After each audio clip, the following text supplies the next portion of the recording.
Hey there! Get ready to vibe with us on Workmates Unplugged, where we, your favorite workmates, spill the tea on work, love, fam, friends, and whatever else crosses our minds. So plug in as we unplug.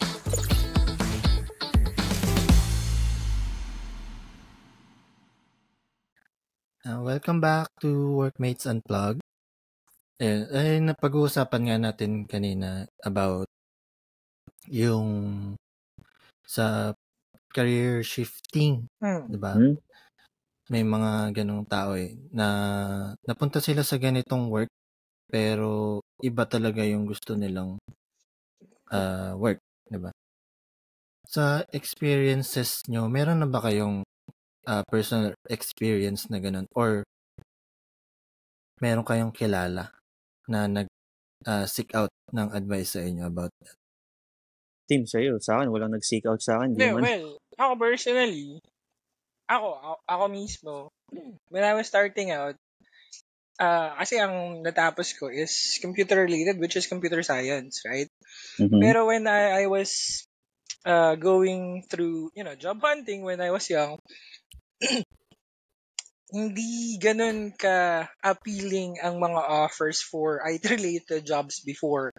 So, it was hard to accept those offers. Kailan Napunta yan? ako sa business process outsourcing na industry rather than technology. 'Di ba? So, doon ako napunta. So, ako personally, sabi ko, ganda yung offer doon. So, might as well try to check it out and see because I'm also trying to get parang good salary din. So, medyo maganda naman yung salary kasi talaga noon, right? Because when I was young, ilang taon na ba when I was young? Hindi kasi di ba parang alam naman natin yun, 2000s, right? It's booming yung BPO industry noon. And hindi siya yung parang main ko na career na path. Parang ganun. So, because of circumstances, sabi ko nga, palagi maraming factors yan eh. So, napunta ako dun. And I feel it's not a bad thing trying new things out or shifting into a career that's not mainly yung main mong pinag-aralan. Because you're gonna learn new things. Yun ang masasabi ko dun sa mga tao natin na nakikinig ngayon, in which sometimes they're saying na sayang naman yung pinag-aralan or sinasabi sa kanila na sayang yung pinag-aralan. No, it's not. Kasi your knowledge is still there. When you try other things, you're gonna learn new things. Right? So, anong sayang dun? 'Di ba? Kasi ako, yung computer-related or IT-related things, nasa akin eh. Natutunan ko yun for 4 years. Now, nag-shift ako dun sa ibang role. Marami pa ako natutunang iba, lalo na yung soft skills ko. Doon siya nahasa. Kaya medyo magaling akong magsalita. Pero hindi ako scammer, okay? So, ayun. Parang medyo nahasa yung soft skills ko talaga sa customer service, BPO industry, and technical. So, wag niyong isipin na it's a bad thing to try other careers except for your main na parang path na gusto niyo tahakin from before. So yun ang masasabi ko. When you say soft skills, ano yung mga soft skills na yun? Soft skills like communication, 'di ba? Communication, yung leadership, yung yun yung naano sa akin, yun ang nahasa sa akin sa BPO. The way you talk, no? The way you deliver. Alam niyo yan, mga ma'am, sir. Kasi you need to learn those things, communication, empathy. Pag sinasabi ko yung mga terms na to, parang akala mo, ay, simple lang, empathy, ay, simple lang makinig, listening. Pero hindi, mahirap sa aralin. Mahirap yun. Lalo na if you're dealing with difficult people on a daily basis. Alam niyo na mga nagpunta dun sa industry na yun. So yeah, talagang masusubok yung soft skills mo doon, yung patience, 'di ba? So yun. Kaya talagang maganda rin na natutunan ko yun. Ako naman kasi sa experience ko diyan, nung nag-start kasi ako, nung nag-a-apply ako for a job, siyempre madami akong in-applyan. Kahit yung educational background ko is about technology. IT kasi yung pinag-graduatean ko, diba? So, I'm a BS IT graduate. Pero by that time, nung nag-a-apply ako, ang target ko talaga is na mapunta dun sa role na related to that, diba? Yun naman talaga ang target ng karamihan. Mostly, kung ano yung pinag-aralan mo, yun yung target role mo. But, syempre, yung mga ganong role is limited per company, diba? Hindi naman madalas na vacant yung mga ganong role. Especially yung mga mas higher roles pa, diba? So, by that, na-realize ko na parang sige na nga kahit ibang ibang role. 'Di ba? So, ayun nga sabi mo nga team dati, parang booming yung BPO or mga call center, 'di ba? So, nag-try ako sa call center ganyan. And then BPO.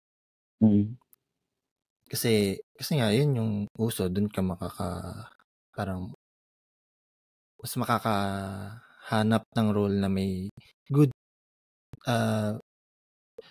income kung sasabihin natin, 'di ba? Oh yeah. Pero nung nag-apply kasi ako, syempre hindi naman ako skilled masyado kunyari sa call center. Kaya hindi ako nakukuha talaga sa mga interview, 'di ba? Kasi syempre may mga skill interview, 'di ba? So ang na-applyan ko is mostly related naman sa computer kasi gagamit ka ng computer. Ayun, totoo naman. Daming pa din naman eh. Ayun, tapos hindi ko pa kasi talaga alam. Siyempre data analyst parang related, 'di ba? Akala mo related. Ay yung pala hindi. 'Di ba? Akala ko dati data encoder 'yun. Parang ganoon, 'di ba? Encoder. Madaming ganung work na before pero may mga role na ganun. Then natanggap ako with a role na hindi ko pinag-aralan, 'di ba? Na hindi yun yung dun ko saan ako graduate. So, iba yung ginagawa. But as time passes, syempre may goal pa rin tayo, career path na gustong sundin. Sinet natin for ourselves. Syempre yung sa akin, ang gusto ko talagang career path is about programming, 'di ba? So I pursued, 'di ba? Nung may nag-open na position or na role about developing applications, syempre nag-apply ako, 'di ba? Kasi yun talaga yung gusto kong role. So it's a matter of choosing then on your side. Tanungin mo din sa sarili mo kung masaya ka na ba dito sa current role mo or mas gusto mo pa ring sundin yung career path na gusto mo. Sa akin, ayun, napunta naman ako sa gusto kong career path. Tapos medyo parang naliligaw na naman ako. So, babalik na naman, diba? Pero at least, on my experiences, madami din akong mga skills na nahasa, na na-acquire. Tulad nga din ng mga soft skills na sinasabi ni team communication, dealing with other peoples, and then managing a team, mga ganyan. Management skills. Syempre may mga na-acquire tayo na gano'n throughout my experiences. Pero, ayan, question lang sa inyong dalawa, no? Dream job nyo ba yung current nyo? Like from college kayo, no? After nyo graduate, ito yung work na pupuntahan ko. May ganong cases ba kayo? Sa akin, talagang may target na ako dati. Before, nung graduate pa lang ako, diba? Pagka-graduate ko, may target na talaga akong career path na gusto. Which is Yun nga sa programming. Basta, in line with programming na role, yun. Kaya, Tim? Well, alam mo, yung about dream jobs na yan, sobrang, paano ba masasabi? Cliche. Sobrang, hindi naman cliche. Parang na ano lang ako dun sa mga people that was able to attain their dream job talaga from the get-go. Kasi ako, to be honest, yung dream job ko was more about gaming eh. Kasi 'di ba sa computer ako eh. Sa computer science yung educational na background ko. So I was thinking then when I was still young, doe-eyed buck, something like that. I was thinking that I want to become like a game developer. So nag-aaral ako ng programming talaga. So parang nagpo-programming naman. And then when I was able to get to the professional industry, reality bites. It's not that easy. No, yung those kinds of dreams. So when you factor all of those things, sometimes you need to make those decision. Compromise din eh about your dream job and how you're gonna still attain it, or if you still want to go for it. Kasi ako right now, I'm happy with where I am. Kasi nakabalik naman ako sa technology. So I just wanted to share with you guys. I was able to get back to technology, which is yung career path ko. Pero hindi pa rin siya sa gaming. So it's still not there yet. But I'm still holding to that goal. Pero in a different way siguro. I'm trying to go for maybe not a game developer, but somehow for a game product owner or application master, Scrum Master or something. Parang ganun siguro. Pero yung actual na game developer, I think I may need to let that go. But still, I'm holding on to that. Parang yung small na parang career path ko or dream job ko nga na sinasabi ni Caleb, I'm still there. I'm still working on it. So, hindi ko siya binatawan fully. Because I'm still hoping na baka, syempre, I'm still alive. I'm still working for those, things eh, baka in the future. Actually, nag-apply din ako sa mga, sa Game mga, Master. Hindi, mga game na, na companies. Hindi ko i-name drop, pero alam niyo yun, right? Mga game companies. I'm sending my CVs and resumes. So I'm still hoping na baka kahit sa marketing department, kasi nga, 'di ba? Yun yung nakuha kong skills eh. Pero sa gaming pa rin siya. So still, hindi ko binitawan siya. I'm still there. So yung mga iba dyan, pwede kayong maligaw. It's fine. Pwede kayong mag-wade through all of those confusion, but at the end of the day, try to hold on to that thing or yung dream na yan. Kasi, pwede pa rin naman eh. Pero not in a way na ina-expect nyo nung bata kayo. Like what's happening to me right now. Kasi kaya pa din. So yun lang masasabi ko. Just hold on to it and then, just stick to it if you can, and then, why not? I believe in the future, you can still make it. There are a lot of ways. So yun lang masasabi ko, guys. Same case ako kay Tim. Ganun din. Ano yun?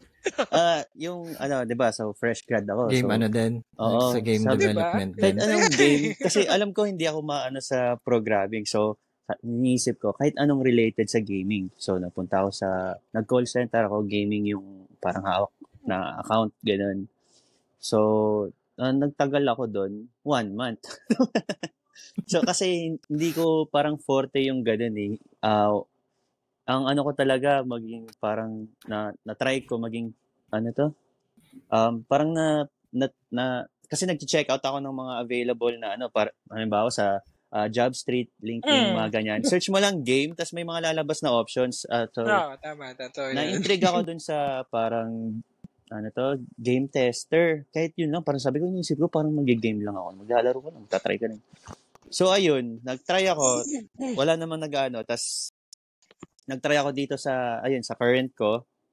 So, sabi ni Mother Nature, basta send ka lang ng send. So, nag-send ako sa kahit saan. Eto, dito ako natanggap sa current ko. Kaso, yung game tester, natanggal yung game tester lang yung napadpad ko. Pero at least, closer, di ba? At least. Pero yun yung close enough. Oo, yung dream or goal ko talaga is maging game tester. So, tingin ko, good, naman yun, yung napadpad ako sa tester, pero hindi, sa gusto ko. Tingin ko, advantage din. If ever I tried. Exactly. Sa ngayon, good you're start, parang her. Pero, good start, no? At the end of the day, pag sa future, pag may mga game tester na openings, you can leverage what you're learning sa current mong tester na role, right? You can go for, I don't know, automation, or all of those things. Tapos, yun yung i-leverage mo to get into your dream job na game tester. And that's possible, di ba? Hindi siya mukhang imposible. So, just need to, again, stick to it, just work through it, and again, at the end of the day, feeling ko na makukuha niyo. Ayun din pala. So, main problem ko dyan, no? Kasi yung kanina, na-mention nyo kanina yung parang gusto niya lumipat dun sa role na yun kaso wala siya ng skills. So, what if may skills ka kaso takot ka? Yun yung problem ko. Like, nisip ko, kaya ko ba itong role na to? Or nasa akin naman na yung skills pero hindi ko sure kung kakayanin ko. Yun yung may parang obstacle na natatakot kang itry. Yun yung parang nakikita ko sa mga kasama ko rin before. Ano yung advice niyo na mabibigay niyo para doon? Kasi sa akin, babalik ko sa tanong sa kanila, diba? Diba sila, meron silang skills, pero takot sila i-try. Bakit yung iba wala naman silang skills, pero nakapasok sila? Wala silang skills about that specific na pero nakapasok sila, 'di ba? May mga ganun eh. So bakit ka matatakot kung alam mo namang may skills ka about that specific role? Kasi at the end of the day, pag nandun ka na sa role na yon, matututunan mo naman lahat about that specific role. Siyempre may mga pa yan. May training period pa yan. Hindi naman agad-agad sasabak sa ka kaagad. 'Di ba? Siyempre may training period pa rin yan. So ako, kung ako sa kanila, be confident lang kung alam nilang may skill sila. And hindi ko masasabing take the risk kasi hindi naman na risk kasi nga may skill sila. Take the chance na lang. 'Di ba? Nasa bagay. Tama, opportunity yun eh. And also, maybe, why would they parang be, siguro, they're, masyadong nag-overthink din yung mga person that they're thinking that there are a lot of uncertainties and risk, which is totoo naman. Diba, hindi natin alam kung ano mangyayari doon pag pumasok ka doon eh. Kahit sabihin pang may skills ka doon, yung pala may mga ad hoc na hindi mo alam, di ba? So, yeah, definitely those kinds of things. And certain people tend to overthink those things. Pero siguro ang masasuggest ko dyan is take a look at your objective, like personal objective mo as a person. Why are you doing that in the first place? Is it, your dream job? Is it something that you want to do? Or is it something that you feel that you're gonna excel at? Kasi ako usually, pag pumapasok ako sa mga certain career or roles, what I actually go back to is my personal objective, which is nasa CV ko din. Huwag niyong gayahin. Hindi kasi ako, nilagay ko talaga sa CV ko siya or sa resume ko. Kasi totoo yun. Ano ba ang objective ko, personal objective ko? Is continuous learning. Knowledge. The pursuit of knowledge talaga ako. Malagay nga yun sa CV ko. Hindi. Yan yung sinasabi ko. Kasi yun yung objective ko. So, di ba sa CV may lagi namang Oo. May objective naman talaga doon. Yun yung parang pinaka-main goal na makikita nila. Uy, gusto niya ng mga learning, ganyan. Nova team. Diba? Hindi kasi ako, doon ako bumabalik. Kasi iba-iba naman tayo. Kasi ako, mahilig ako, marami akong matutunan. Siyempre, sino bang ayaw? Diba? Ayoko maging mangmang. De, joke. Pero kidding aside, marami akong gusto matutunan. Like how things work and can I do this? Can I do that? So, doon ako bumabalik. And from there, maralaman ko, I think okay to, kaya ko to. If there are uncertainties or risks, then, I'll face it head on and then I'll learn from it. At the end of the day, again, objective ko is to learn things. I'm gonna learn new things there. For sure. So yun, i-check nila kung ano ba yung objective nila or personal objectives. Kasi pag wala, most likely mawawala talaga kayo. Most likely, mawawala talaga kayo. So, sinabi ko nga din kaya, diba? Matututunan din naman nila if ever. Provided naman din lahat, no? If ever mag-ano ka.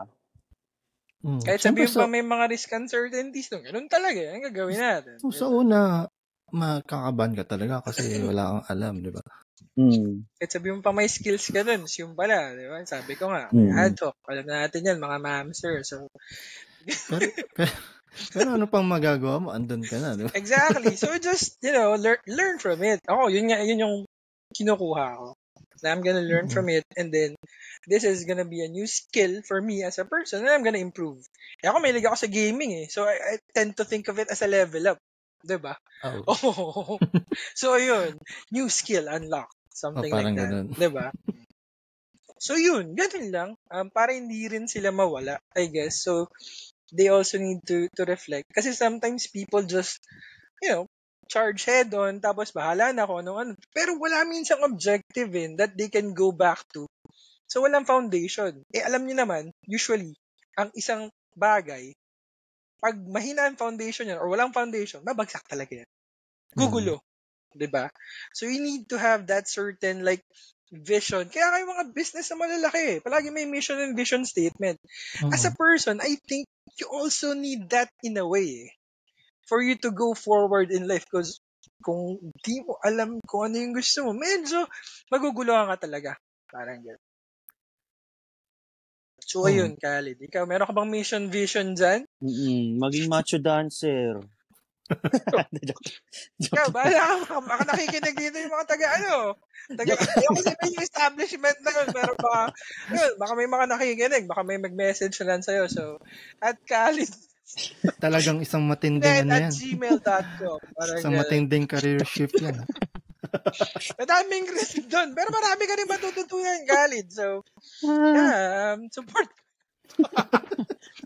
Joke lang. Pero yun talaga, yung game tester kasi, yun talaga yung parang nag-stop sa akin What if di ko kaya, ganyan. May mga, yung uncertainties na nabanggit yung nga kanina.